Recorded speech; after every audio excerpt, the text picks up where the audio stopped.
Hello everyone, কেমন আছো তোমরা সবাই? আশা করি ভালো আছো। তো সকলকে জানাই গুড মর্নিং।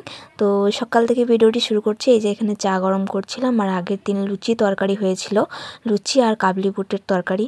তো সেটাই অনেকটা ছিল, আসলে আমার হাজব্যান্ড খায়নি, ও বিয়েবাড়িতে নিমন্ত্রণ ছিল, ওর বন্ধুর বিয়ে ছিল, তো সেখানে খেতে গেছিলো। তো সেই কারণে আর কি তরকারিটা অনেকটাই রয়ে গেছিলো, সেটা ফ্রিজের মধ্যে রেখে দিয়েছিলাম, আর সেটাই বার করে এখন গরম করে নিলাম। আর লুচিও নিলাম কয়েকটা, আমার হাজব্যান্ড আর আমি দুজন মিলে খেয়ে নিচ্ছি। আর খাওয়া দাওয়া করার পর বাসন টাসন ধুয়ে নিয়েছিলাম। আর আগের দিন মা তো এই কলা মাছটা পুরোটাই বেছে দিয়ে গেছিলো, তো সে কারণে আমার কাটা হয়নি, তো আমি কেটে নিচ্ছি। এখন এরকম কুচো কুচো করে কাটবো।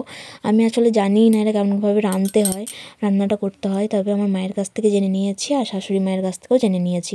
তবে রান্নাটা মানে কী বলবো, এতটাই ভালো হয়েছিল, দেখো তারপর ভালো করে বুঝতে পারবে। এখন দেখলে প্রেসার কুকারে একটা সিটি মেরে নিয়েছি হলুদ দিয়ে, যাতে জলটা গেলে ফেলে দিলে তাতে তেতো লাগে না এটা।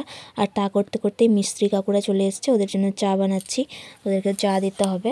আর এই দিকে দেখো আমার শখের নখগুলো আজ আমি শেষ করে দিলাম, নিজের হাতেই কেটে দিয়েছি। তার একটাই কারণ, এখন কোনো পুজো বা ওকেশন কোনো কিছু নেই, মানে আমার প্রিয় কোনো কিছু নেই, তো সেই কারণেই আমি কেটে দিয়েছি। ডান হাত বাঁ হাত সব কেটে দিয়েছি। ডান হাতে দেখো এই যে গুলগুলো নেওয়া হয়, তো সেই কারণে একটুখানি কয়লা গুঁড়িও ঢুকে গেছিলো। আর পায়ের নখও কেটে দিয়েছি, আসলে পায়ের নখগুলো কোনগুলোতে না নখখুনি টাইপের কিছু একটা হয়ে গেছিলো, তো সেই কারণে সব নখ কেটে দিয়েছি। চান করে চলে এসেছি, আর চান করে আসার পর মানে চান করতে যাওয়ার আগে আমি আঁচটা দিয়ে গেছিলাম, তো আঁচটা এখনো ধরেনি।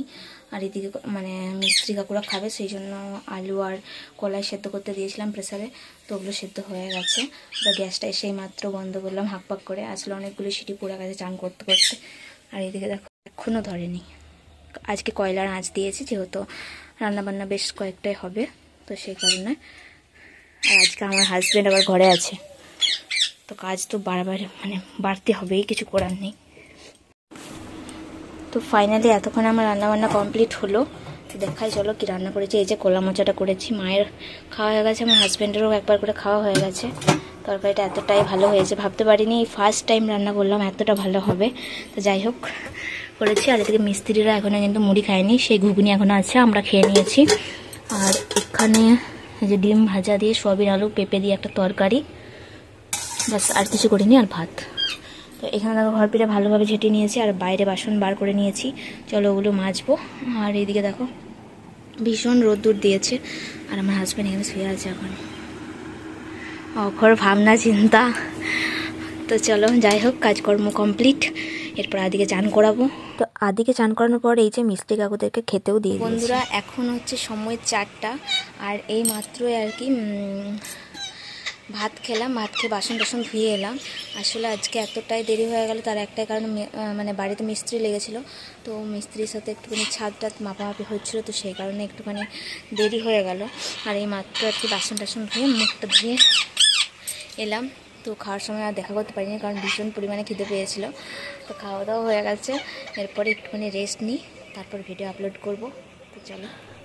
তো এদিকে দেখো বিকালবেলাতে আদিকে একটা কলা আর সামান্য দুটিখানি মুড়ি, যেহেতু কলাটাও শুধু খেতে খোঁজে না, তো সেই কারণে দুটিখানি মুড়ি মিশিয়ে কলাটা খাওয়ানোর চেষ্টা করছি।